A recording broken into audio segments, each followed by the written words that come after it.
পাঁচখন আঁচনিৰ ধন প্ৰদানক লৈ অসম চৰকাৰৰ বৃহৎ ঘোষণা। প্ৰতি মাহৰ 10 তাৰিখে লাভ কৰিব 5খন আঁচনিৰ ধন হিতাধিকাৰীয়ে।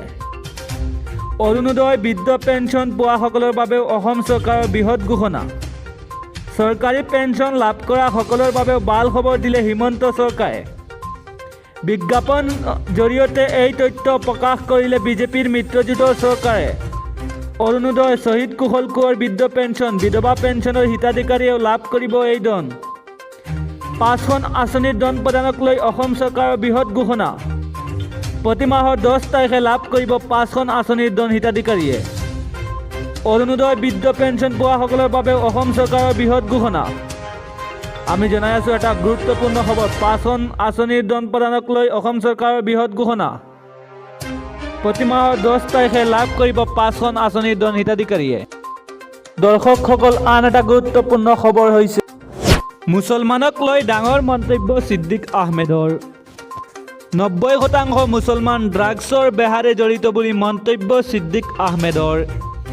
বৃহস্পতিবাৰে কৰিমগঞ্জৰ ইছানচৰাত জব্দ হৈছিল 19 কোটি টকাৰ ড্ৰাগছ। জব্দ হোৱা ড্ৰাগছ সন্দৰ্ভত মন্তব্য কৰিবলৈ গৈ এই কথা ক'লে ছিদ্দিক আহমেদে। ছিদ্দিক আহমেদৰ এই মন্তব্যৰ পিছত তীব্ৰ প্ৰতিক্ৰিয়া মুছলমান সমাজত। কংগ্ৰেছৰ পৰা নিলম্বিত হোৱা ছিদ্দিক আহমেদৰ বাক্য ভাইৰেল ছ'চিয়েল মিডিয়াত। মুছলমানক লৈ ডাঙৰ মন্তব্য ছিদ্দিক আহমেদৰ। ছিদ্দিক আহমেদে 90% মুছলমান ড্ৰাগছৰ লগত জড়িত বুলি মন্তব্য কৰিছে। বৃহস্পতিবাৰে কৰিমগঞ্জৰ ইছানচৰাত জব্দ হৈছিল 19 কোটি টকাৰ ড্ৰাগছ। জব্দ হোৱা ড্ৰাগছ সন্দৰ্ভত মন্তব্য কৰিবলৈ গৈ এই কথা ক'লে ছিদ্দিক আহমেদে। ছিদ্দিক আহমেদৰ এই মন্তব্যৰ পিছতে তীব্ৰ প্ৰতিক্ৰিয়া মুছলমানৰ মাজত। কংগ্ৰেছৰ পৰা নিলম্বিত হোৱা ছিদ্দিক আহমেদৰ বাক্য ভাইৰেল ছ'চিয়েল মিডিয়াত। মুছলমানক লৈ ডাঙৰ মন্তব্য ছিদ্দিক আহমেদৰ। প্ৰায় 90% মুছলমান ড্ৰাগছৰ লগত জড়িত বুলি মন্তব্য কৰে ছিদ্দিক আহমেদে। অৰুণোদয় হিতাধিকাৰীৰ বাবে সুখবৰ।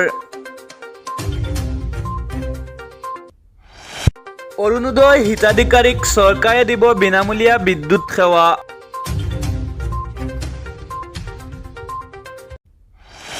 অৰুণোদয় হিতাধিকাৰীৰ একাউণ্টত 250 টকাকৈ জমা দিব চৰকাৰে। এটা খুবেই গুৰুত্বপূৰ্ণ খবৰ। অৰুণোদয় হিতাধিকাৰীৰ বাবে সুখবৰ। হিমন্ত বিশ্ব শৰ্মা চৰকাৰে লৈ আহিছে এটা সুখবৰ। অৰুণোদয় হিতাধিকাৰীক চৰকাৰে দিব বিনামূলীয়া বিদ্যুৎ সেৱা। অৰুণোদয়ৰ 20 লাখ লোকক বিনামূলীয়াকৈ দিয়া হ'ব 70 মেগাৱাট বিদ্যুৎ। বিনামূলীয়াকৈ পোৱা 70 মেগাৱাট বিদ্যুতৰ বিল পৰিশোধ কৰিব হিমন্ত চৰকাৰে।